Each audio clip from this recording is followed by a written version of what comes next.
જોયું કે આપણે એક સાથીઓ કરેલો છે અને એના ચોખા એવા હતા કે આપણે લગભગ આપણા શહેરમાં ક્યાંય મળે નહીં એટલા સરસ ચોખા હતા અને એટલા સુગંધીદાર ચોખા હતા.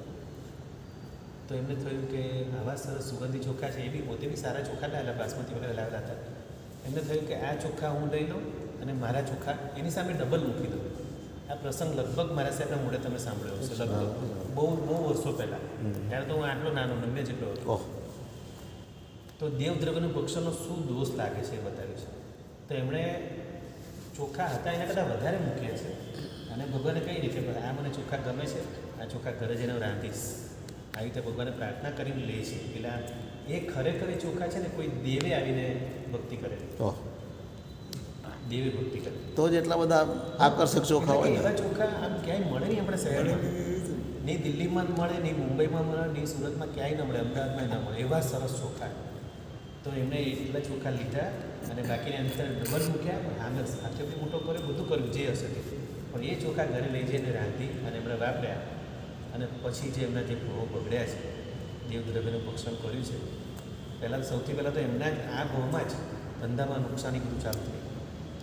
દેવદ્રવ્યનું ભક્ષણ શું કરે છે? તમે જે કીધું ચેન બદલે શું થશે બિચારાની હાલત. આ લોકો જે ધર્મ, એટલે કહું છું ભણવાનું બહુ જરૂરી છે.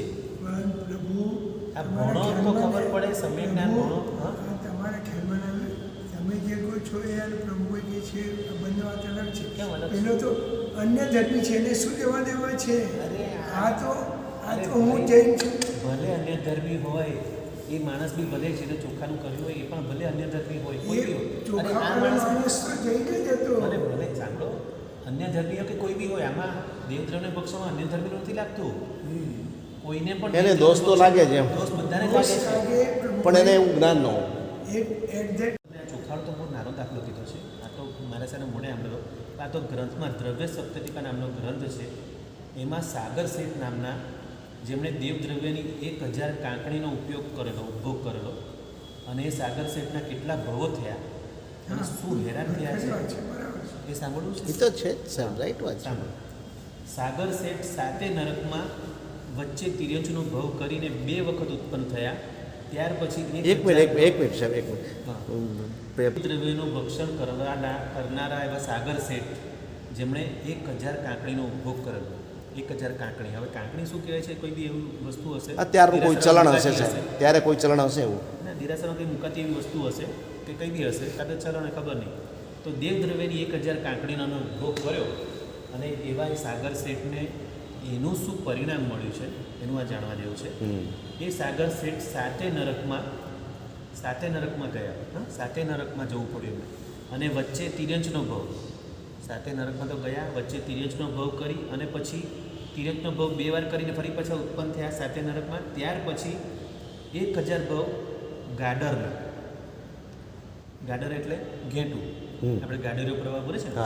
1000 ભવ ગાડરના કર્યા, 1000 ભવ કીડાના કર્યા, 1000 ભવ ભેંસના કર્યા, 1000 ભવ સસલાના કર્યા, 1000 ભવ પૃથ્વીકાયના, 1000 ભવ પતંગિયાના, 1000 ભવ મૃગલાના એટલે હરણના, 1000 ભવ અપકાઈમાં, 1000 ભવ બળદના, 1000 ભવ શિયાળના, બિલાડાના, ઉંદરના, બધા 1000 ભવ નોળિયાના, કોળના, કોળ એટલે ઉંદરનો પેલો મોટો આવે કોળ, પછી 1000 ભવ ગરોળીના, 1000 ભવ સાપના, પછી કીડા, પૃથ્વીકાય, અપકાય, તેવકાય, બધા 1000 ભવ, વાયુકાયમાં 1000 ભવ, વનસ્પતિકાયમાં 1000 ભવ, પછી શંખમાં એટલે 2 ઇન્દ્રિયામાં 1000 ભવ, છીપમાં એટલે કે જેમાં મોતી હોય છીપલામાં એ પણ 2 ઇન્દ્રિયા કહેવાય, એ પણ 1000 ભવ, પછી માછલાના 1000 ભવ, પછી કાચબાના 1000 ભવ, ભેંસના 1000 ભવ, પતંગિયાના 1000 ભવ, બળદના 1000 ભવ, ઊંટના 1000 ભવ, ખચ્ચરના, ઘોડાના, હાથીના, માખીના અને ભમરાના, આટલા બધા એમના 1000 ભવો કર્યા.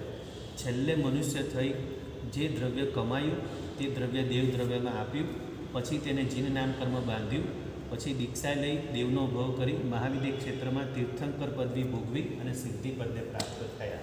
ઓહો, તીર્થંકર બનીને મોક્ષે ગયા. અરે હા, જબરદસ્ત કહે છે. પણ આમણે આ આલોચના લીધી.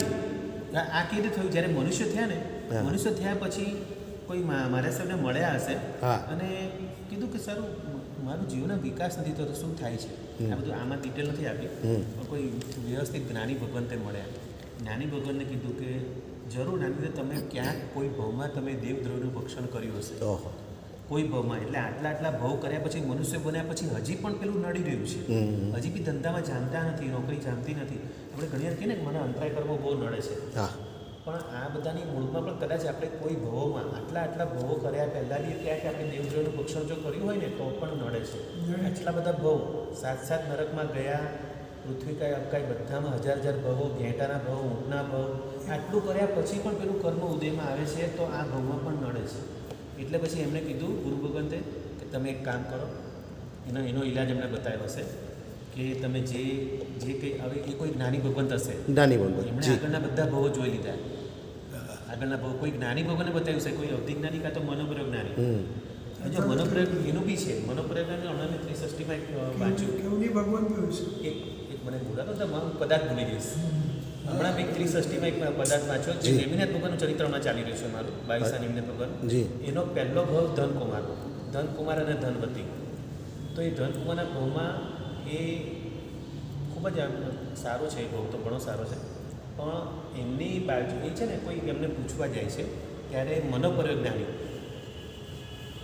જ્ઞાની બેઠા છે ગુરુ ભગવાન, અને પછી એને પૂછે છે કે ગયા ભવમાં કે શું બનેલા, શું હતું ને કઈ રીતે આટલું બધું. તો એ મનોપ્રયોગ જ્ઞાની છે, એનું તો 4 જ્ઞાન તો હોય છે, પણ મનોપ્રયોગ શું વિચારે છે કે અહીંથી થોડા નજીકમાં, એટલે એક્ઝેક્ટ મનુષ્ય જલ્દી પહોંચી ન શકે પણ થોડાક દૂર, એવા એક કેવળ જ્ઞાની ભગવાન છે.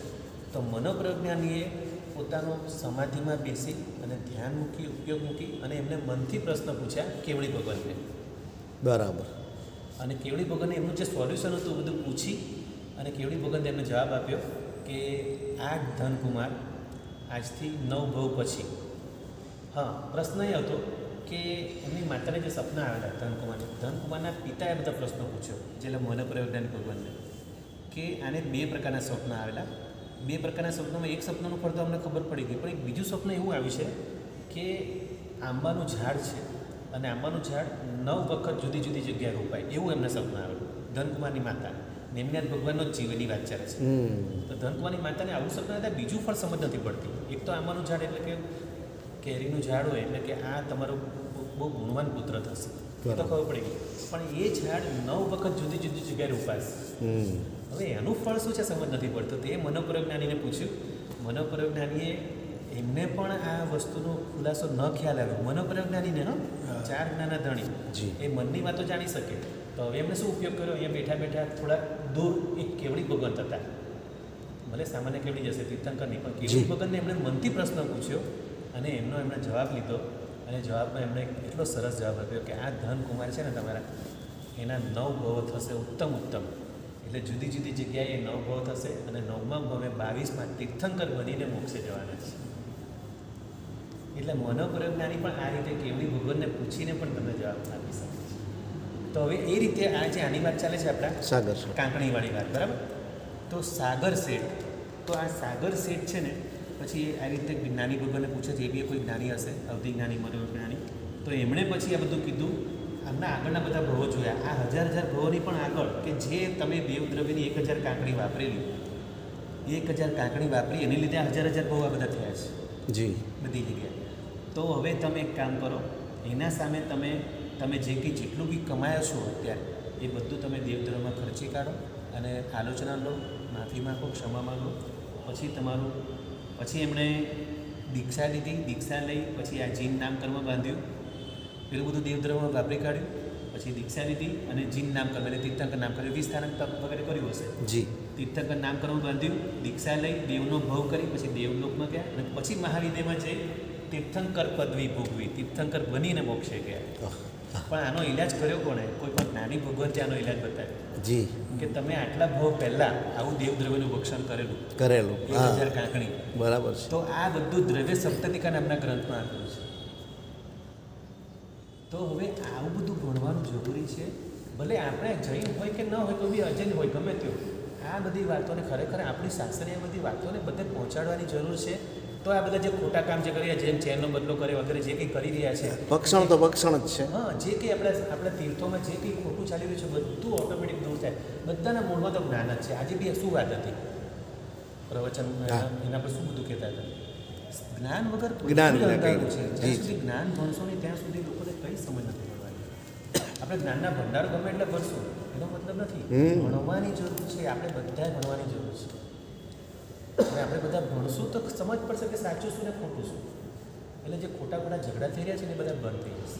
રાઈટ વાત છે. એટલે રાઈટ ભણવાની જરૂર છે. સમ્યક જ્ઞાન જો એક અમારા જે શિક્ષકોનું પત્યું ને એના પછી એક મયુરભાઈ સર છે, અમારા ગુરુકુલમના સર છે, મયુર ગઢે છે. હાજી.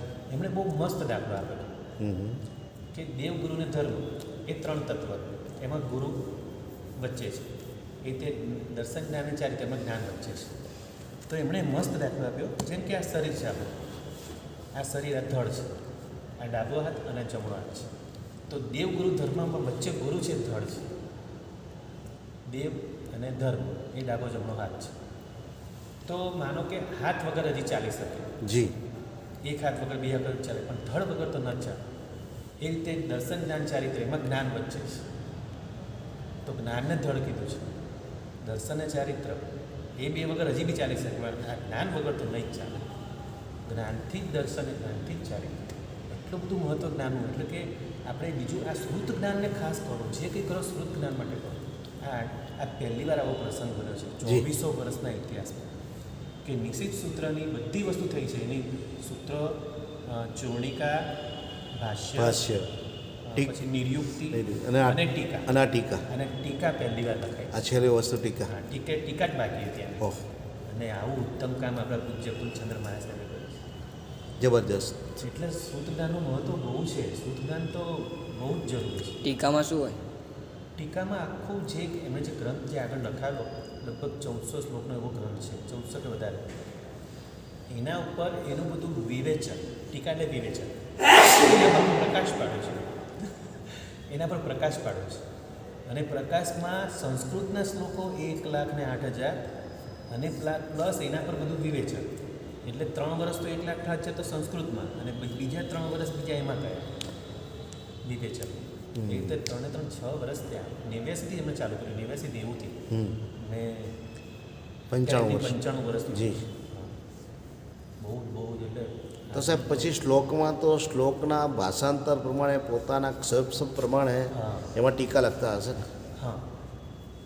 અને એમાં બી એ જે નિશ્ચિત મહાનિશ્ચિત ગ્રંથ છે, મહાનિશ્ચિત. એ જે ઓરિજિનલ જે હસ્તપ્રતમાં બી એના પછી બી જે બધું છપાઈને આવે છે ને, એનું બી આજે સવારે કીધું એમના બધા શિષ્યોએ કીધું કે એ જે છપાવવામાં બી ભૂલ થાય છે. જ્યારે ગ્રંથો છપાઈને આવે છે ને એમાં બી બધી એમાંથી લગભગ 250 ભૂલો એમણે આ પૂજ્ય કુલચંદ્ર મહારાજ સાહેબે 250 ભૂલો કાઢી.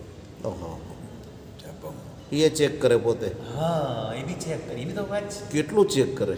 તો કેવું જ્ઞાન હશે એમને. અને પૂજ્ય પ્રેમસુરી દાદાનો શું એમનો આશીર્વાદ મને હશે, કેવી કૃપા મળી હશે.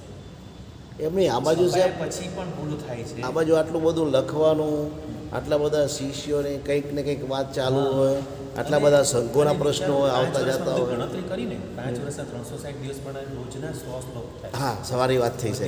જી હા. રોજના 100 શ્લોક. અને આટલું બધું કામ કરવા છે. આટલું બધું કામ અને આટલી ઉંમર. હા, આટલી ઉંમર પાછી. અને આપણે તો આટલું વાંચી નથી શકતા. આપણે તો રચના કરી છે. જી. અને એના માટે પાછું એક મારા સાહેબે કીધું કે રાંદેરને અને આ પાલને 2 રીતે યાદ કરવામાં આવશે સુરત. એમાં બી શ્રીપાલ શબ્દનો જે ઉપયોગ કર્યો છે. રાંદેરમાં શ્રીપાલ મહારાજાનો રાસ, અને આ શ્રીપાલ, આ પાલ સંઘને આગળ શ્રી લગાવ્યું. જી. આ શ્રીપાલમાં નિશ્ચિતને માટે યાદ કરવામાં આવશે. સુરતને યાદ કરું તો પહેલાં રાંદેરથી યાદ કરાય છે. કે શ્રીપાલ મહારાજાનો રાસ જે રચાયેલો પૂજ્ય વિનય વિજયજી મહારાજ, તો એ શ્રીપાલ તરીકે, એ રાસ તરીકે યાદ કરાશે રાંદેરને. પણ હવે પાલને યાદ કરાશે શ્રીપાલ સંઘ. શ્રીપાલ શબ્દનો જે સેટિંગ કર્યું છે મહારાજ એ પૂજ્ય રત્ન ભાનુ મહારાજ સાહેબ, પન્યાસ ભગવત, એમણે આ વાત કરી. બહુ સરસ. બધું ઘણા બધા મારા સાહેબ અલગ અલગ બહુ જ અદભુત. પણ એ પન્યાસ ભગવાન બહુ જબરજસ્ત બોલતા હતા સાહેબ. એમના બી જ્ઞાન સરસ હતું છે. અને હું તો કહું જે મેં જે એન્કર હતો ને, એન્કર તો સાહેબ સરસ, બહુ સરસ. જબરજસ્ત બોલતો. આમ ઊભા થવાની ઈચ્છા નથી થતી. જૈનમ, લગભગ જૈનમ નામ છે જૈનમ. ના, વિરાજ નામ છે. વિરાજ, હા, બેમાંથી એક વિરાજ. તો ગાયક જૈનમ હશે. ગાયક બી બહુ ફાઇન. ગાયક બી સરસ.